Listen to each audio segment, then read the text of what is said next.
What are we doing here? And where are we gonna go? It's like we just woke up one morning and then it's welcome to the show. Don't ask any questions, just go with the flow. Make as much money as you can and try your best not to get broke. Copy everything you see on the TV, from the hairstyles to the clothes, and don't think too often, just do exactly as you're told. And if you ever get confused, then just turn towards the alcohol. You'll still hear your thoughts, then just turn up the radio as you learn to live a lifestyle of drugs, sex, and rock and roll.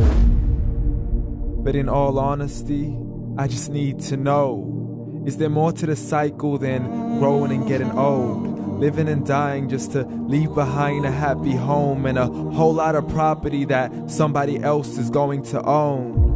I just really need to know before the casket's closed, 'cause I'm not willing to gamble with my soul, nor am I ready to take any chances. These are just simple life questions and I'm just searching for some answers. Like, what are we doing here? And what is our purpose? How did we get here, and who made us so perfect? And what happens once we go, or is this world all really worth it?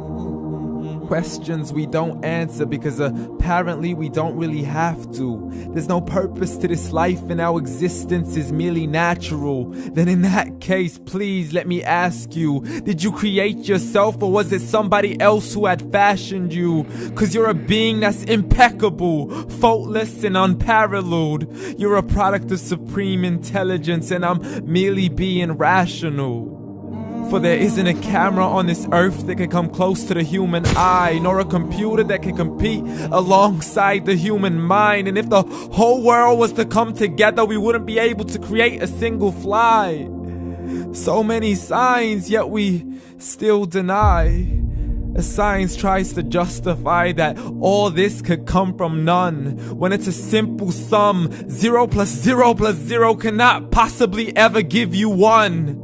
So from where did all this order come? But everything has its origins, a maker, a creator of its own. I mean, the only reason you're watching this video is because somebody had to press upload.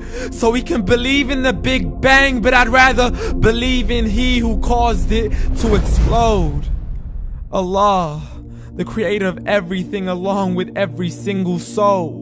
The ever-living, the master, the only one who is in control. Unlike his creation, beyond our imagination. And no, he's not a man, nor does he have any partners in association. He's on his own. And no, he did not ever leave us alone. Just like every manufacturer, he left us with an instruction manual. The Quran and Islam, and I'm sorry to jump to conclusions, but it's the only one possible. The only definition of God is the one and only supreme being. It's logical, a book with 0 contradictions, with miracles that are both scientific and historical, all revealed over 1400 years ago. Like the detailed description of the human embryo. The descriptions of the human embryo in the Quran cannot be based on scientific knowledge in the 7th century. To the mountains as pegs holding firm the earth below, and the 2 seas that don't mix in a complete separate flow. To the planets in orbit, alternating night and day as they stay in flow. The expansion of the universe and the creation of everything from H2O. To the stories of the past and the preservation of Pharaoh.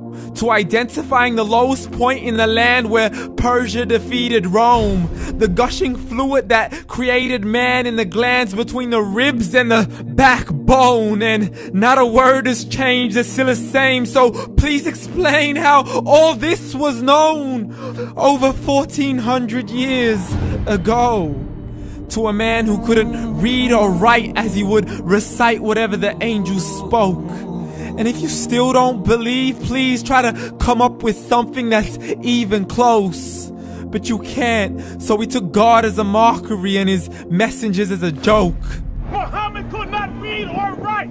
How's somebody who can't read or write gonna start a religion? Dismiss these scriptures as legends and tales of the ancient folk as we live life according to our whims, desires, and hopes. Saying this life is the only home we will ever know. We will live then die, then simply turn to bones. YOLO! Correction, after the grass dies, the rain arrives and it regrows, and Allah promises to do the same thing to your very soul and bring you back from your very fingertips to your toes, as the all-seeing supreme being watches us so close, and we are surely being tested in our wealth, our health, and our self, and everything that we've been blessed with. So believe, for we will surely be resurrected and be brought back to our Lord and account for every single deed as He hands us our books and orders us to read. From the bad to the good and everything in between. You yourself are sufficient for your own accountability, so don't be mad at me. You are the one who thought He wouldn't come back to me. I gave you a whole life long to search after me, but you were busy in all that which was temporary. So read, and glad tidings to all those who believed. And if you disbelieve, read. And don't let that day be the first day you find out what your life really means. Read.